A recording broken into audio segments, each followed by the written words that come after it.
Okay, Assalamualaikum warahmatullahi ta'ala wabarakatuh. Alhamdulillahi rabbil alamin. Wassalatu wassalamu ala ashrafil anbiya wal mursalin wa ala alihi wa sahbihi ajma'in. Subhanaka la ilma lana illa ma 'allamtana innaka antas samiul alim. Qala rabbi shrah li sadri wa yassir li amri wahlul 'uqdatam min lisani yafqahu qawli. Allahumma aftah alaina hikmataka wansyur alaina min khazaini rahmatika ya arhamar rahimin. Okey, tajuk yang kita akan belajar pada hari ini adalah solat berjemaah pengikat hati. Solat berjemaah pengikat hati. Pelajaran yang ke-14 muka surat 90 kalau buku teks tu. Okey. Yang pertama kita tengok maksud dan hukum solat berjemaah. Maksud solat berjemaah ni daripada bahasa, berasal daripada perkataan jamaah yang bermaksud berkumpul. Jamak kan, ramai, berkumpul. Daripada sudut istilah, solat berjemaah ni solat makmum bersama dengan solat imam. Mesti ada makmum dan mesti ada imam dengan sekurang-kurangnya seorang imam dan seorang makmum mengikut syarat-syarat yang tertentu. Okey, maksud solat berjemaah ni dia dilakukan oleh lebih daripada seorang. Mesti ada dua orang ataupun lebih. Ada seorang imam, ada seorang makmum, dah dikira solat berjemaah. Okey. Dia kena ada dua orang. Dia tak boleh aku solat berjemaah tadi, kau solat dengan siapa? Seorang-seorang je. Dia tak jadi solat berjemaah seorang-seorang. Okey, hukum bagi solat berjemaah ni bagi individu adalah sunat muakkad. Bagi diri kita sendiri adalah sunat muakkad individu. Sunat yang sangat dituntut untuk melakukan solat berjemaah. Bagi kumpulan masyarakat, hukumnya adalah fardu kifayah. Okey, kalau dalam satu taman tu tak ada seorang pun yang pergi hidupkan masjid ataupun yang pergi menunaikan fardu kifayah, seluruh masyarakat dalam taman tu akan menanggung dosa. Sebab itulah kalau baru ni kan, musim PKP baru ni, still lagi ada orang yang pergi untuk menunaikan solat berjemaah di masjid, walaupun cuma imam dan bilal sahaja, sebab nak lepaskan kita daripada tuntutan fardu kifayah tu. Kalau tak ada orang buat, semua akan berdosa. Macam kita duduk satu taman, ada orang yang pergi solat secara berjemaah, maka seluruh orang dalam taman tu, termasuk yang tak pergi tu, akan terlepas daripada dosa. Kalaulah contohnya ada surau dekat taman tapi seorang pun tak pergi, tak ada lakukan solat berjemaah pun, masa tu dia tak lepas fardu kifayahnya. Okey, setakat tu boleh Okey, kemudian kita tengok dalil solat berjemaah. Dalam ayat Al-Quran, wa aqimus salata wa atuz zakata warka'u ma'ar raki'in.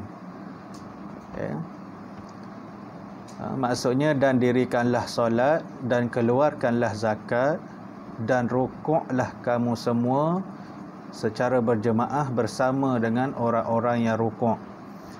Okey, menurut Imam Al-Qurtubi, maksud rukuklah kamu bersama orang-orang yang rukuk ialah solatlah kamu secara berjemaah. Okey. Imam Al-Qurtubi dia syarahkan ayat ini, dia tafsirkan ayat ni, rukuklah kamu bersama orang-orang yang rukuk tu ialah maksud dia adalah solatlah kamu secara berjemaah. Tuntutan solat berjemaah ni ditafsirkan melalui ayat warka'u ma'ar raki'in.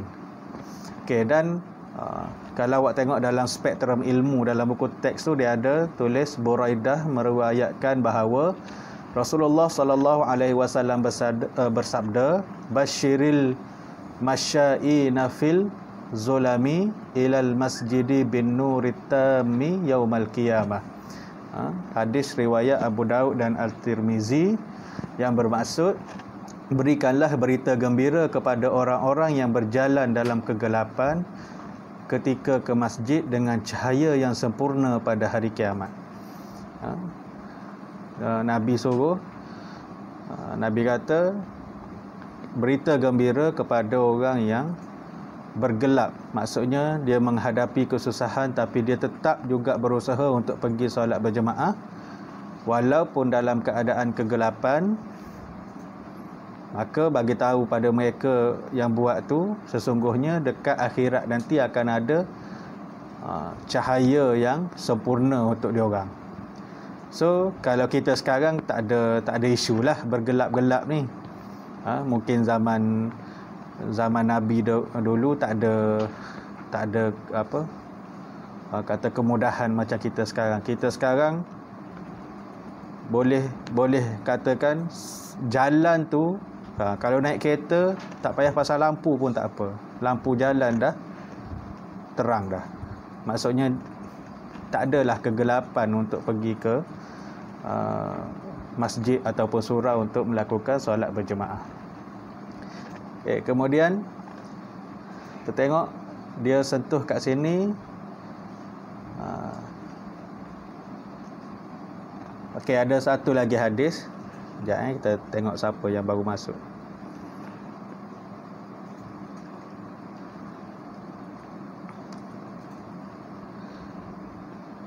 Ada lagi satu hadis tu, dia kata salatul jamaah. Ini hadis Ibnu Umar. Salatul jamaah afdalu min salatil fazzi bi 27 darajah. Solat berjemaah lebih afdal daripada solat bersendirian dengan kelebihan 27 darjat. Maksudnya kalau kita berada di rumah pun seboleh-bolehnya kita ajaklah ahli keluarga kita untuk melakukan solat berjemaah berbanding dengan solat seorang diri. Dengan kelebihan 27 pahala, 20 darjat berbanding dengan solat sendirian. So kalau kita lah RM1 dengan RM27, kita nak yang mana? Kalaulah pahala tu boleh dinilaikan dengan duit, mesti kita nak yang 27 tu. So kejarlah, walaupun kat mana pun kita berhenti RNR ke apa ke, jangan. Ni biasa kita tengok, kita berhenti dekat RNR, masing-masing solat sendiri-sendiri. Padahalnya boleh je kita buat solat secara berjemaah. Ajaklah orang ataupun pergi tegur orang tu, cakap okey, awak imam saya di makmum. Tak pun pergi tu offer diri. Baru nak solat kan, okey saya jadi imam, awak jadi makmum. Boleh je kita tegur. Suruh orang lain bersama dengan kita. Tapi biasanya kalau kita tengok dekat RNR dan sebagainya, masing-masing solat sendiri-sendiri. Padahal duduk satu surau, duduk satu tempat yang ramai, tapi tak buat solat berjemaah. Pada masa tu kita dah rugi 27 pahala. Kemudian dia sentuh lagi berkaitan dengan syarat menjadi imam. Dalam pembelajaran solat berjemaah ni banyaklah perkara-perkara yang kita kena tahu berkaitan dengan nak menjadikan solat jemaah kita tu solat secara berjemaah yang terbaik. Termasuklah dengan syarat menjadi imam. Yang pertama, orang yang nak jadi imam ni dia kena baca Al-Fatihah dengan bacaan yang betul. Dia boleh membaca Al-Fatihah dengan bacaan yang betul. Bismillahirrahmanirrahim. Bukan Bismillahirrahmanirrahim. Maksudnya bacaan dia tu tak betul. Kita kena pilih. Kita antara kawan-kawan pun kena pilih. Siapa yang bacaan Al-Fatihah dia didengar paling betul.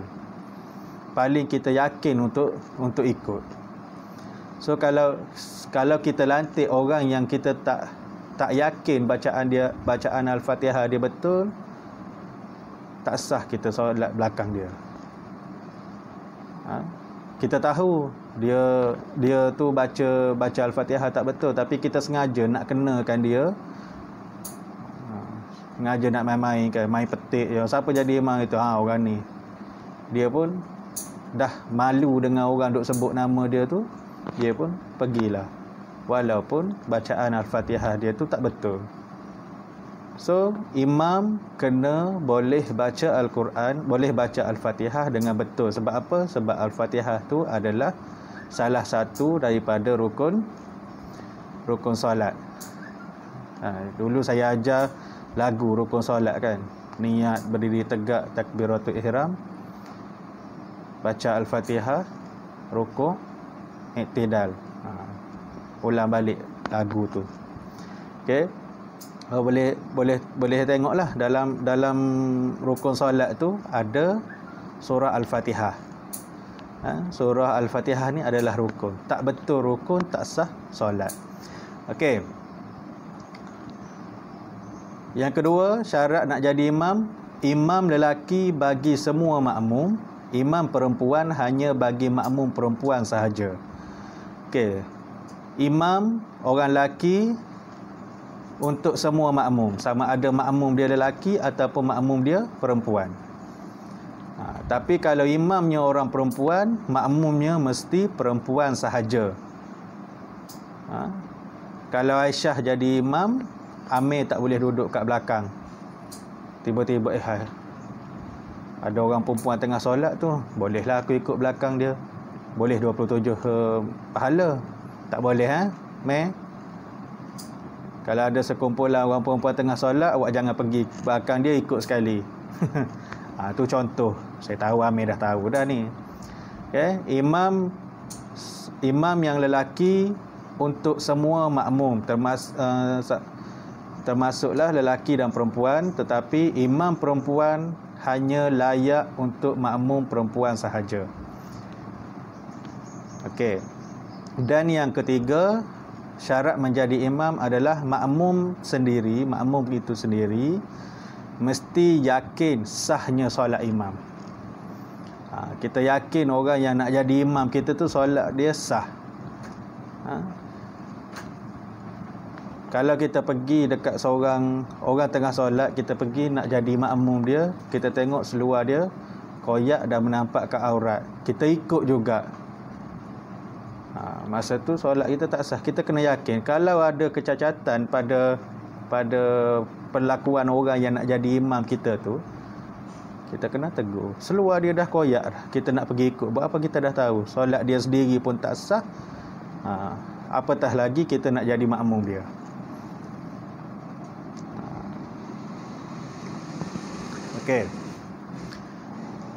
Okey, sebaik-baik solat berjemaah ialah mendapatkan takbiratul ihram bersama dengan imam. Antara kelebihan mendapat takbiratul ihram bersama dengan imam,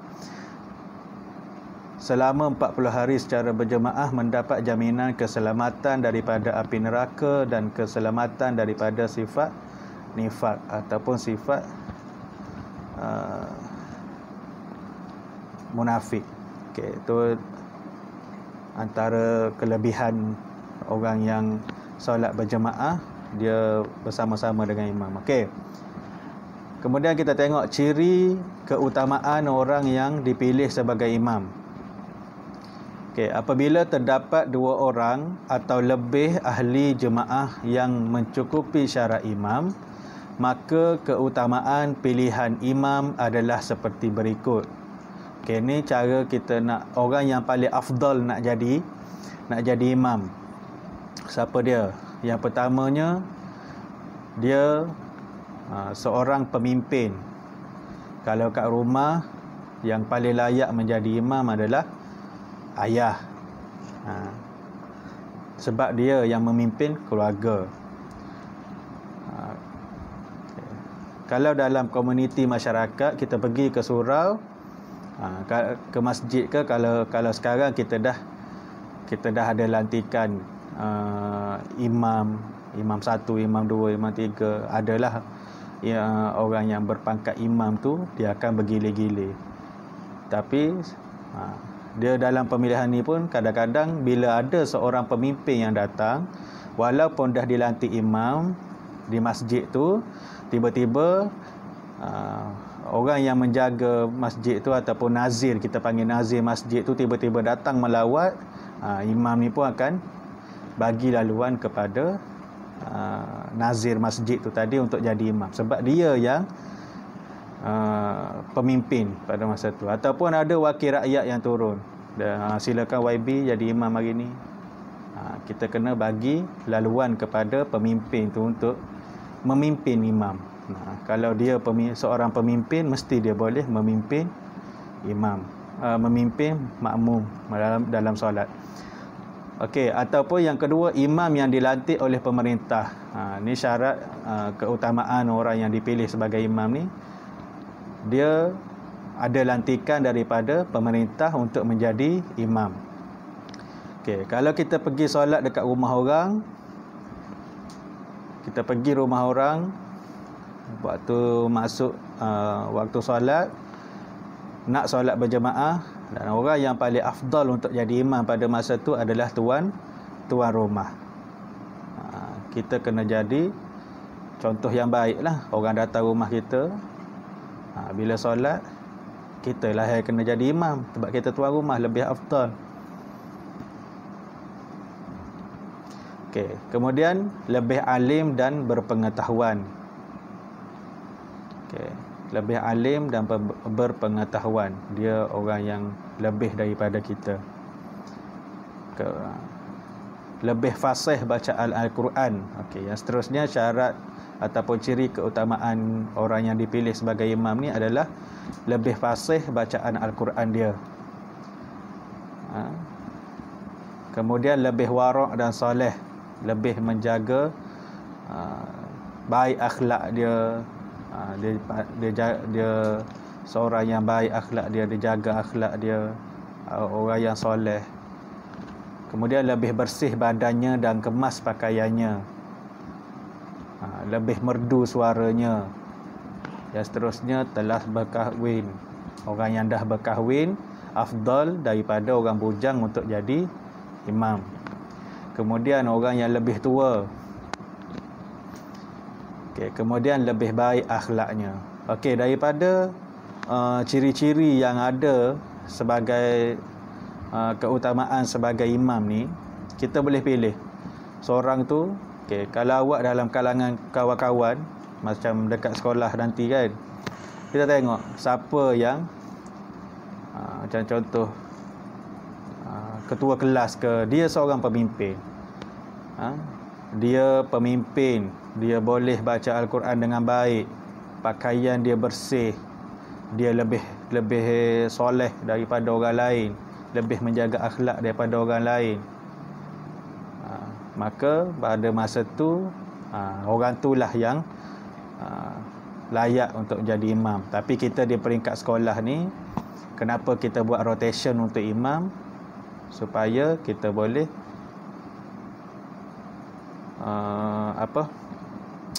bagi pengalaman untuk setiap orang.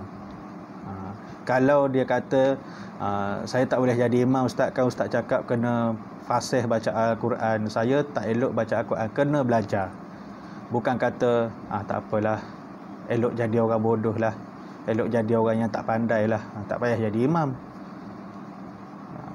Suka pula kita bila hal jadi imam ni, nak pula kita jadi orang yang tak tahu, orang yang jahil. Okey. Kemudian kita tengok kedudukan imam dan makmum. Okey, imam dan seorang makmum yang sama jantina. Okey, imam yang sama jantina ni maksudnya okey, seorang lelaki, contohnya Amir dengan Najmi, diorang nak solat tapi diorang ada berdua sahaja, maka kedudukan masa tu, kalau awak tengok dalam gambar, dalam buku teks boleh, cuma beza satu tapak kaki je. Saya nak buat macam mana? Saya cuba angkat tangan tak apa, nampak tak? Okey, kalau kata ni kaki orang belakang, tumit imam tu depan sikit je daripada kaki orang belakang tu, beza dia sikit je, dekat-dekat je, macam depan belakang sikit je. Dia tak perlu nak duduk macam kan tadi Amir imam, Amir duduk soft depan sana, Najmi duduk belakang sini. Tak perlu. Dia boleh duduk dekat-dekat je. Beza satu telapak kaki je. Najmi sebagai makmum, Najmi duduk sebelah kanan Amir, dan kedudukan kaki dia tu cuma di belakang tumit kaki Amir tu ada kaki Najmi. Awak tengok dalam gambar lah yang ni. Dia duduk dekat je. Maksudnya tak ke belakang sangat. Sama juga dengan yang perempuan, sama jantina. Ada dua orang perempuan nak solat. Contoh Aisyah dekat depan jadi imam, Husna belakang sikit je. Beza satu tapak kaki je dengan Aisyah. Untuk kedudukan Husna sebagai makmum. Okey, kemudian kita tengok gambar yang kedua tu. Okey, yang ni sekumpulan makmum lelaki sahaja. Okey, sekumpulan makmum lelaki sahaja. Dia tak boleh duduk macam seorang-seorang tadi itulah. Dia kena duduk imam dekat depan. Di saf yang kedua tu ada makmum, 3 orang ke, 4 orang ke, 5 orang ke, terpulanglah. Tapi dia semuanya adalah makmum lelaki.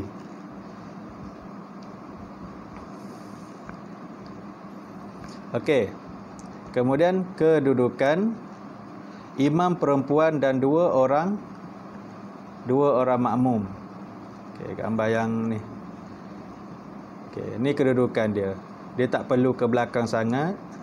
Cumanya duduk, makmum yang 2 orang tadi tu kena duduk seorang sebelah kiri dan seorang sebelah kanan. Imam dekat depan sikit je. Dia tak perlu nak ke belakang sangat. Kemudian imam dan makmum berbeza jantina. Okey, imam orang lelaki lah, makmum dia berbeza jantina dengan dia, ataupun makmum dia perempuan. So dia kena duduk dalam kena jarak lah kedudukan dia tu. Imam kat depan, makmum perempuan kat belakang. Ni contohnya kalau dekat rumah seorang ayah yang mana semua makmum dia tu adalah anak perempuan dia dan isteri dia. Dia tak ada anak lelaki. So kedudukan dia macam itulah, ayah jadi imam, mak dan anak-anak dekat belakang dia.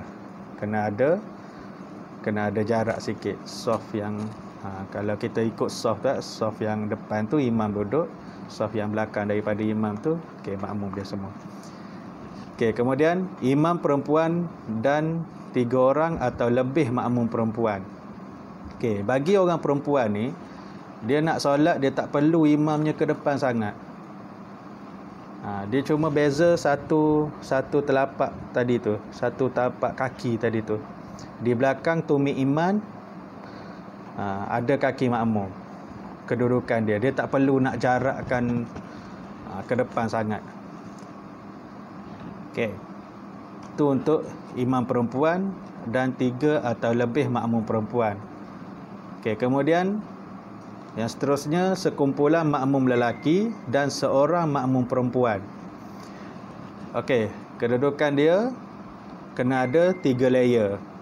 Seorang imam kat depan, kemudian di belakang imam tu, di saf yang seterusnya, saf belakang imam tu makmum lelaki, Kemudian saf yang belakang makmum lelaki itu makmum perempuan. Okey, kita bagi contoh dalam satu rumah. Dalam satu rumah ada ayah, anak lelaki 4 orang, ibu seorang. So ayahnya kat depan sebagai imam. Lepas tu anak lelaki dia 4 orang makmum duduk belakang ayah dia.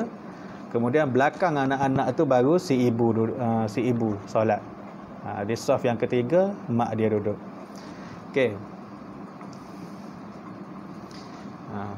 Lepas tu seterusnya seorang makmum lelaki, seorang imam lelaki dan sekumpulan makmum perempuan. Okey. Kat sini dia duduk. Okey, salah. Okey, sekumpulan makmum lelaki. Okey. Dia makmum lelaki seorang, makmum perempuan ramai contohnya. Dia masa tu dia kena duduk dengan cara yang imam tadi, yang imam tu kat depan. Makmum lelaki yang seorang ni kena duduk sebelah imam, yang beza satu tapak kaki tadi tu. Kedudukan dia macam tu. Kemudian kedudukan makmum perempuan tu di belakang makmum lelaki pada saf yang seterusnya, saf yang belakang sikit. Dia tak boleh nak duduk satu baris lah dengan makmum lelaki, walaupun makmum lelaki tu ada seorang. Okey, kemudian yang biasa kita tengok yang kita praktiskan di sekolah pun macam ni lah. Sekumpulan makmum lelaki dan sekumpulan makmum perempuan. Seorang imam kat depan, pelajar lelaki di barisan belakang, yang belakang barisan pelajar lelaki tu ataupun orang lelaki ni barulah orang perempuan duduk solat kat situ. Okey, boleh. Masuk sekolah nanti kita praktiskan balik benda ni. Kan, dulu pun kita dah buat dah, cuma dah lama tak sekolah ni, mungkin kena tu balik. Okey, sebaik-baik solat berjemaah ialah mendapat takbiratul ihram bersama imam. Antara kelebihan mendapat takbiratul ihram bersama-sama dengan imam selama 40 hari secara berjemaah akan mendapat jaminan kesejahteraan dan jauh daripada sifat nifaq. Okey, kalau tengok yang dalam kotak kecil kat bawah tu ataupun dalam spektrum ilmu muka surat 91 tu, dia kata sebaik-baik orang yang bersolat jemaah adalah orang yang mendapat takbiratul ihram bersama dengan imam. Maksudnya imam akad takbir Allahu Akbar, dia pun Allahu Akbar. Maksudnya dia sempat bersama dengan imam, ataupun dia memang dah daripada awal dia memang dah bersedia untuk melakukan solat berjemaah. Dan orang yang macam ni, dia sharp on time untuk solat di belakang imam ni, dia akan mendapat kesejahteraan, keselamatan, dan dia akan jauh daripada sifat-sifat orang munafik. Okay, next. Syarat solat berjemaah. Syarat solat berjemaah. Okey, yang pertama, makmum mesti berniat mengikut imam. Makmum berniat mengikut imam. Untuk cukup syarat solat berjemaah ni, yang makmum mesti dia niat untuk mengikut imam. Kalau dia tak niat, jadi solat dia tu sorang-sorang. Manakala imam, dia tak perlu untuk niat dia sebagai imam.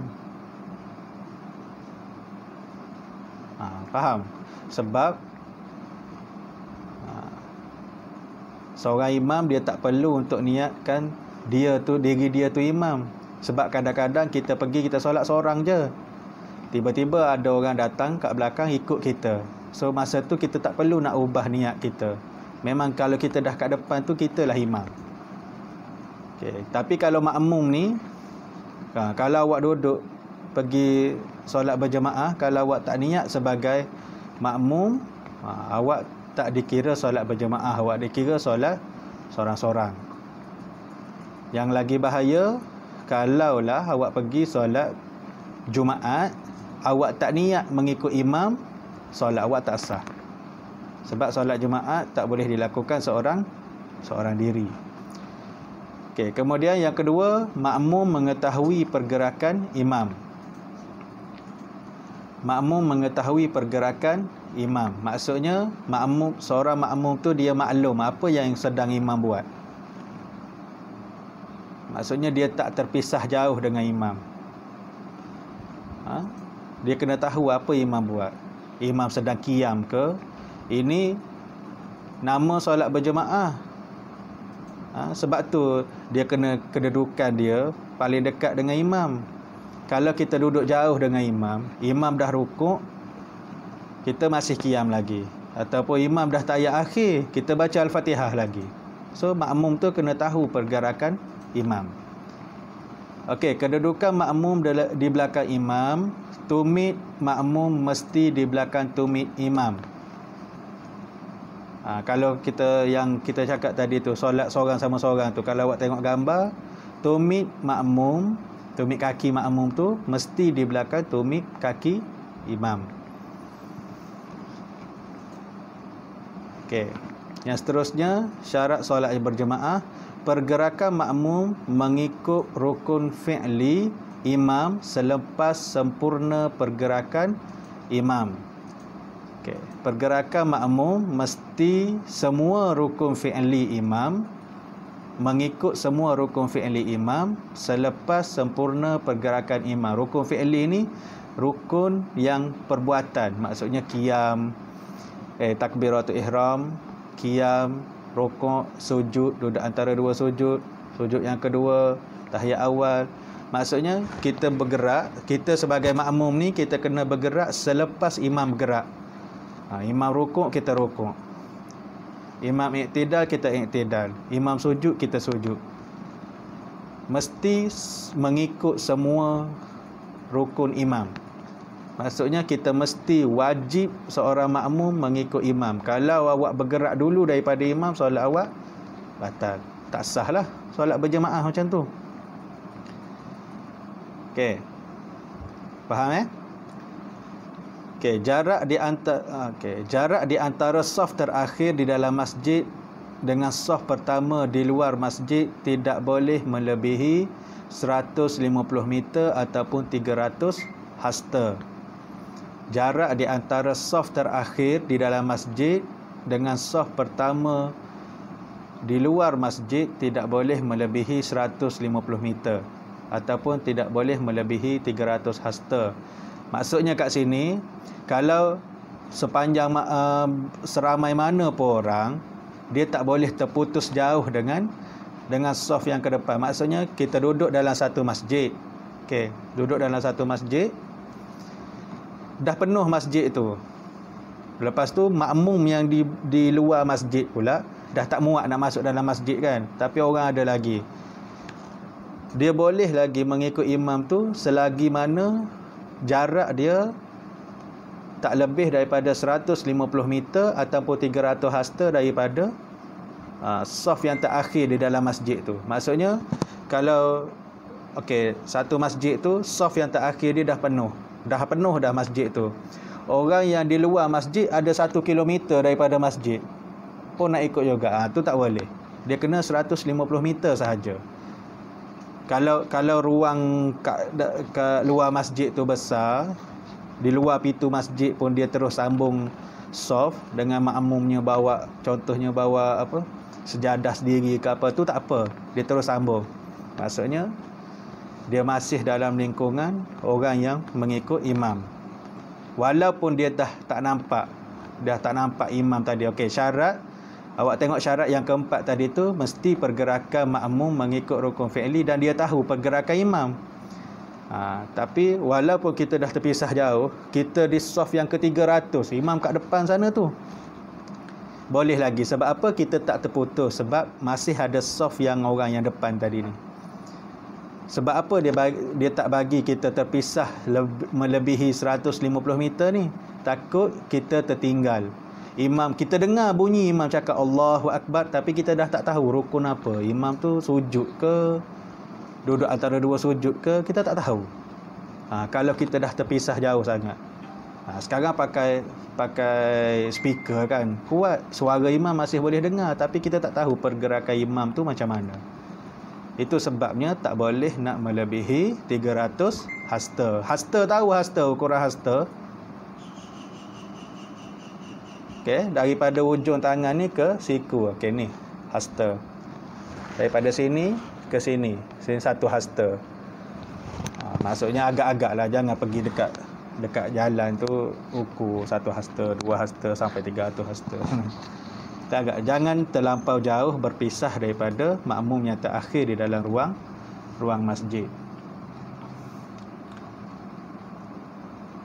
Okey. Seterusnya, dalam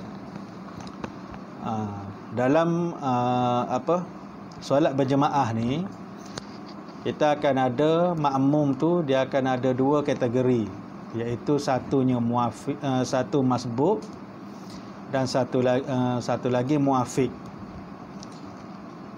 Pernah dengar muafiq masbuk ni, masbuk muafiq ni? Pernah dengar?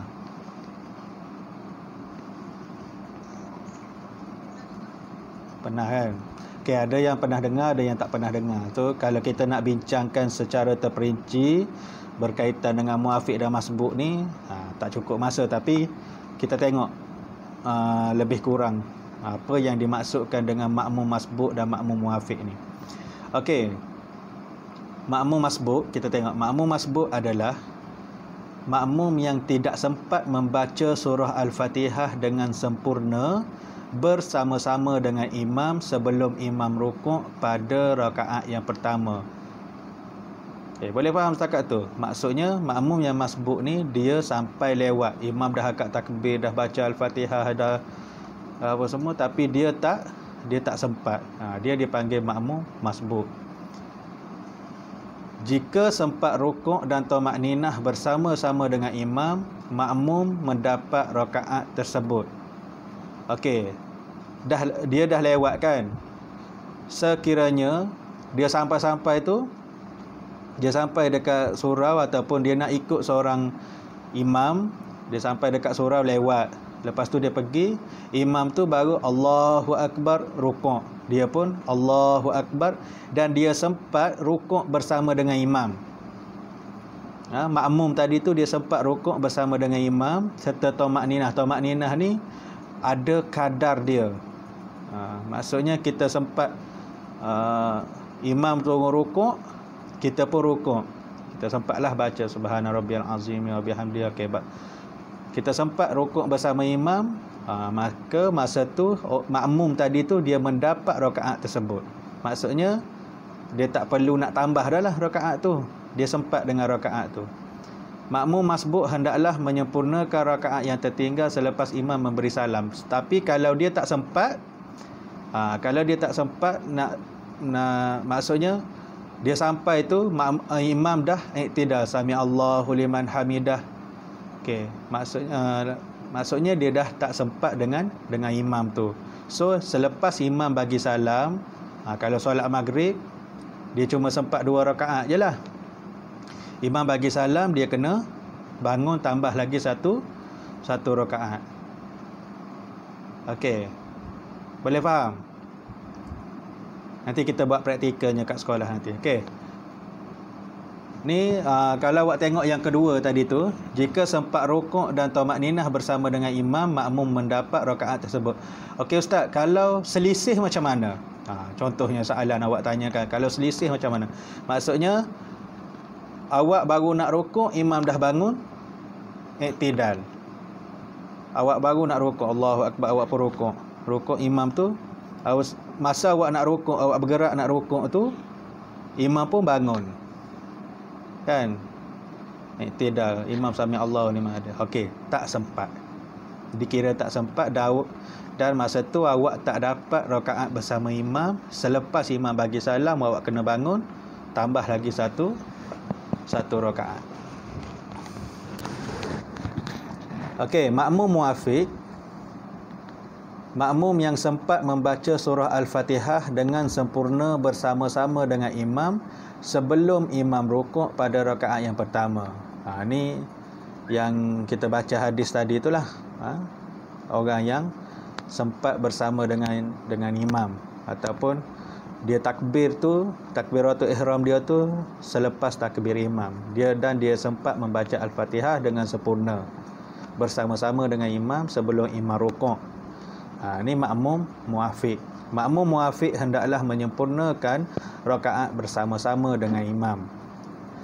Maksudnya imam rukuk, dia rukuk, imam bangun, rakaat pertama dia bersama imam, dia tak tertinggal dengan imam tu. Okey. Kemudian makmum tidak boleh tertinggal 3 rukuk yang panjang, iaitu rukuk dan 2 sujud. Jika tertinggal, makmum perlu terus mengikut pergerakan imam dan menggantikan rakaat tersebut selepas imam memberi salam. Okey, contoh kat sini dia kata kita tak boleh nak tertinggal 3 rukuk yang panjang. Maksudnya awak baca Al-Fatihah. Awak baca Al-Fatihah tu terlalu lama sehingga kan awak tak sempat nak ikut imam. Imam dah rukuk dah iktidal, dah sujud, dah duduk antara 2 sujud, awak masih lagi waladdallin contohnya. Baru nak habis awak baca Al-Fatihah. Jika tertinggal, makmum perlu terus mengikut pergerakan imam. Kita tak boleh nak kalau awak tertinggal jauh, maka solat awak tak sah. Apa yang awak perlu lakukan, awak perlu terus ikut pergerakan imam pada masa tu, kemudian ganti rakaat tu tadi. Rakaat tadi tu dikira rakaat yang tak sah dah bagi awak. Awak kena ikut pergerakan imam. Lepas imam bagi salam, awak kena ganti balik rakaat yang tadi tu, yang awak tak sempat tu. Sebab tu kalau kita jadi imam, jangan terlalu cepat membaca, ataupun terlalu lambat pun tak boleh juga. Terlalu cepat pun jadi macam ni lah, makmum tak sempat nak ikut. Bangun cepat sangat. Okey, kena sedang-sedang. Kita kena pastikan, orang yang jadi imam ni dia kena pastikan siapa belakang dia. Orang tua mungkin, kanak-kanak. Kalau makmum dengan imam tu umur sebaya je, macam awak sekarang 13-14 tahun, awak boleh baca dengan kadar yang maksudnya yang bukan suruh laju, tapi padanlah dengan umur awak tu. Maksudnya awak yakin kalau aku solat selaju ni orang masih boleh ikut. Kalau ada orang tua, awak tak boleh nak laju sangat. Kesian kat dia sakit lutut. Macam mana dia nak bergerak dengan kelajuan awak. Okey. Kemudian adab solat berjemaah. Yang pertama, pakaian yang bersih dan tidak berbau. Pakaian yang bersih dan tidak berbau. Sebab kita nak duduk dekat orang ramai, pakaian kita mesti bersih dan tidak berbau. Pakaian yang dah seminggu tak basuh, tiba-tiba pergi solat berjemaah, orang sebelah dah bersin-bersin dah. So awak dah ganggu orang lain untuk menunaikan ibadah kalau kita pakai pakaian yang tak bersih. Yang kedua, pakaian yang tidak bercorak. Nak pergi solat berjemaah ni, kita kena cuba untuk pakai pakaian yang tidak bercorak, ataupun pakai pakaian yang tidak bertulis. Sekarang ni banyak orang tulis kat belakang, promosi macam-macam baju dia. So kalau awak nampak orang macam tu, kalau kita di belakang dia, awak rasa kita akan terbaca ke tak dekat baju dia tu tulis apa? Mesti mesti kita akan terbaca. pakai baju bola ke, jersey ke kan? Liverpool lah, Barcelona lah, nampak kan? Kita akan sendirinya terbaca. So elakkan daripada memakai pakaian yang bercorak. Orang perempuan macam tu juga, yang biasa. Dan sekarang ni corak pakaian apa, pakai kain sembahyang orang perempuan tu kan banyak. Kita yang belakang ni tengok orang depan ni kain corak cantik, cantiknya dah.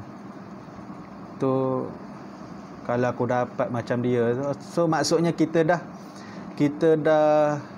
terganggu solat kita tu dengan corak yang dipakai orang lain, ataupun orang lain akan terganggu solat dia dengan pakaian yang kita pakai. Dia baca apa yang tertulis ke, dia tengok corak yang ada pada kain kita ke. Okey. Yang ketiga, adab solat berjemaah adalah penuhkan saf di hadapan terlebih dahulu. Okey. Ni biasalah, penuhkan saf, rapatkan saf. Imam akan cakap, penuhkan saf yang di hadapan terlebih dahulu. Sebab lagi ke depan kita, lagi banyak pahala yang kita dapat. Okey, kemudian rapatkan dan luruskan saf. Rapatkan dan luruskan saf. Okey. Solat berjemaah ni dia tak kira darjat keturunan seseorang untuk kita duduk rapatkan saf dan luruskan saf. Bukan kata saf pertama untuk orang kaya, saf yang terakhir untuk orang-orang miskin, tak ada. Kau miskin ke, kau kaya ke, sama je di sisi Allah. Kita nak menghadap Allah Subhanahu Wa Taala. Dia tak ada isu siapa VVIP, siapa yang bukan VVIP pada masa tu. Okey, kemudian bertenang dan tidak berkeluh kesah ketika solat. Solat dalam keadaan yang tenang, jangan banyak bergerak, berkeluh kesah ketika solat. Supaya kita solat dalam keadaan yang aman, dan bila kita aman, kita sendiri takkan ganggu orang lain ketika solat.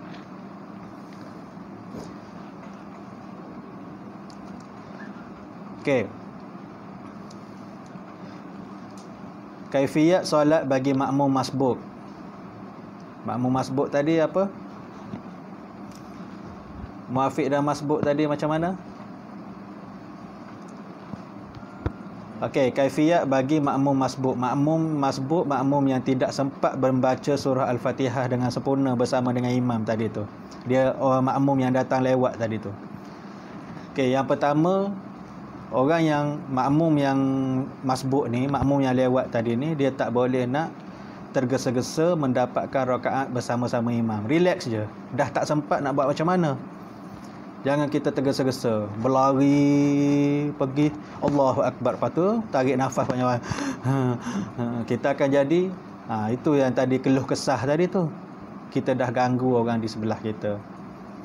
Okey, kemudian dia, orang yang datang lewat tadi ni, dia kena berdiri tegak, berniat takbiratul ihram dulu. Bukan pergi imam tengah sujud, kita pun terus pergi sujud terus. Kena dulu takbiratul ihram, Allahu Akbar, lepas tu baru sujud. Serta mengikut pergerakan imam. Dia pergi diri tegak dulu, kita dah sampai tu, cool je, relax je, dah lambat nak buat macam mana. Allahu Akbar, lepas tu baru kita tengok pergerakan imam tu dekat mana, kita terus ikut imam. Yang penting kena berdiri dulu. Jangan sampai-sampai terus menyondol. Allah Akbar turun. Tak boleh. Okay, next. Tidak memberi salam bersama-sama dengan imam. Sebaliknya berdiri selepas imam memberi salam untuk menyempurnakan rakaat yang tertinggal. Okay, kalau kita pergi solat Zuhur, imam ataupun jemaah yang lain dah solat sebanyak 2 rakaat, awak terlewat. So janganlah bagi salam bersama-sama dengan imam. Bangunlah, kena tambah 2 lagi untuk sempurnakan rakaat yang tertinggal tu. Kalau awak bagi salam juga bersama dengan imam, solat tu jadi tak sah lah. Okay. Yang seterusnya, menyempurnakan segala rukun solat sehingga salam. Kita dah bangun nak tambah tadi tu, kita teruskan. Kita teruskan rukun solat yang kita tertinggal yang mana. semua rukun tu sehingga salam. Okey. Dan yang ni yang last dah ni. Solat berjemaah dapat melahirkan masyarakat yang berdisiplin dan patuh kepada arahan pemimpin kerana melazimkan diri mengikut segala pergerakan imam. Okay. Dia akan melahirkan masyarakat yang berdisiplin. Kita nak tengok betul-betul disiplin kita ni adalah ketika solat lah. Sebabnya kita tak akan langgar, kita tak akan mendahului imam pun. Sebab kita tahu kalau mendahului imam, kita bergerak dulu daripada imam, masa tu solat kita tak sah. Dan itu adalah patuh pada arahan pemimpin. Dan masa solat tu kita mesti ikut apa yang imam buat, kita tak buat suka hati kita. Yang kedua, dengan solat berjemaah juga dapat menyatukan hati umat Islam kerana sentiasa solat dalam keadaan saf yang teratur, menyatukan hati umat Islam. Macam saya cakap tadilah, dia tak ada level saf pertama untuk orang kaya. Dia tak ada pilih gaji. Okey, kalau gaji 10,000 boleh duduk depan sekali, yang 7,000 tu belakang sikit. Tak ada. Dia sama saja. Okey, kemudian melatih diri menjadi pemimpin yang berkualiti kerana mengikut kaifiat solat jemaah yang betul. Pemimpin yang berkualiti. Yang tadi itulah. Tengok orang yang boleh jadi imam. Siapa? Bila orang tu jadi imam, maksudnya dia layak untuk digelar pemimpin. Kita pun kena beranilah untuk jadi imam, jadi pemimpin dan sebagainya. Okey, ganjaran pahala dengan kelebihan 27 kali ganda berbanding solat seorang diri, berbanding solat bersendirian. Okey, solat berjemaah ni dia ada 27 kali ganda kelebihan pahala berbanding bersendirian. Dan yang terakhir, menjadikan tubuh badan lebih segar dan bertenaga kerana solat berjemaah menyeimbangkan cas elektrik positif dan negatif di dalam badan. Kita tahu bahawa pergerakan solat itu sendiri adalah pergerakan yang berbentuk senaman. Kalau kita tengok dari sudut fakta kesihatannya, dia ada pergerakan kita solat tu, rukuk, sujud, tidak tu boleh mengelokkan kita punya tulang belakang dan sebagainya. Pergerakan sendi kita tu dengan solat.